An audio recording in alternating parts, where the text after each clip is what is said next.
ఆహ్వానించారు. Yes sir. కానీ మీరు హాజరు కాలేరు. Yes sir. మేము 5 స్టార్ హోటళ్ల ప్రెజెంటేషన్ లో మూసీ తీరంలో పెట్టాలని మేము అనుకున్నాం సార్. ప్రజలతో పెట్టాలి, బాధితులతో పెట్టాలి, 5 స్టార్ హోటల్ ఏంటి పెట్టేదని మేము అనుకున్నాం సార్. అది తేడా. అధ్యక్ష, మూసీని మురికి కూపంగా మార్చిందే కాంగ్రెస్ పార్టీ అధ్యక్ష నంబర్ 1. రెండోది అధ్యక్ష,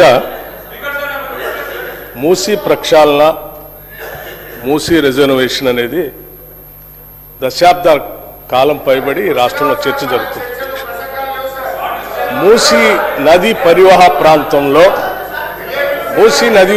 ప్రాంతంలో నివాసం ఉంటున్నటువంటి వాడు, అక్కడ భూమి కొనుక్కొని పట్టాదారులుగా ఇల్లు కట్టుకొని ఉన్నటువంటి వాళ్ళు కానీ, భూమి కొనుక్కోలేక ఇంకెక్కడా స్థలం లేక అక్కడ పోయి గుడిసెలు వేసుకొని ఉంటున్నటువంటి వాళ్ళు కానీ, ఆ పరివాహ ప్రాంతంలో నడుస్తున్నటువంటి వాళ్ళు కానీ, ఆ మూసీలో వస్తున్నటువంటి మురుగు వాసన తట్టుకోలేక అన్హైజీనిక్ కండిషన్స్లో బతుకుతున్నటువంటి వాళ్ళ జీవన స్థితిగతులు మార్చాలని రాష్ట్ర ప్రభుత్వం ఆలోచన చేస్తూ ఉంది.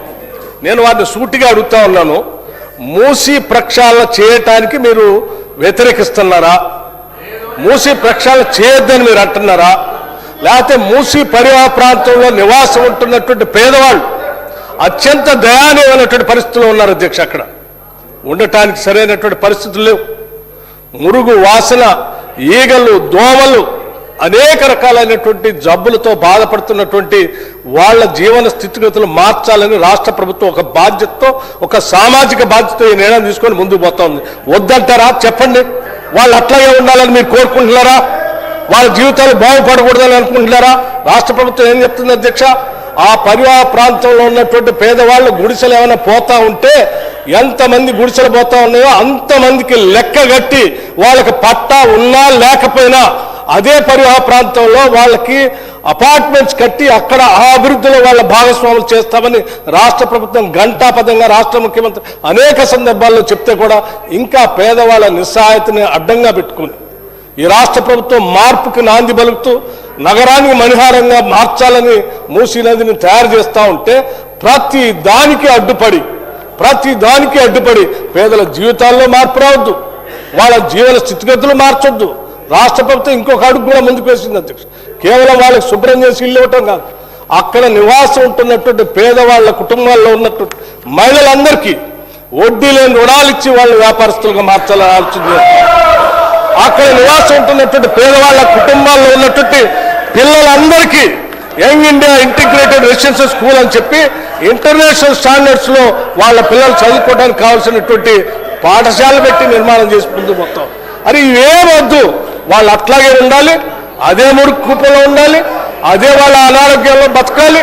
ఈ హైదరాబాద్కి మంచి నీళ్ళతో ప్రవాహం ఉండేటువంటి మూసీ నది రావద్దనేది వీళ్ళ కోరిక అధ్యక్ష. వీళ్ళు ఏ రకంగా అయితే పేదవాళ్ళలానే ఉండాలి, మురుగు కూపంలోనే ఉండాలి, వాళ్ళ జీవన స్థితిగతులు మెరుగుపడొద్దని కోరుకోవాలి. ఇవన్నీ కోరుకునేటువంటి వాళ్ళు మీరు ఈ రకంగా మూసీ ప్రక్షాళన అడ్డుపడతా ఉన్నారు. ఇది కరెక్ట్ కాదు అధ్యక్ష. ఇది ఒక మహాయజ్ఞం. ఈ యజ్ఞం చేసేటప్పుడు మనం ఇచ్చినటువంటి ప్రదేశంలో చాలా స్పష్టంగా చెప్పారు.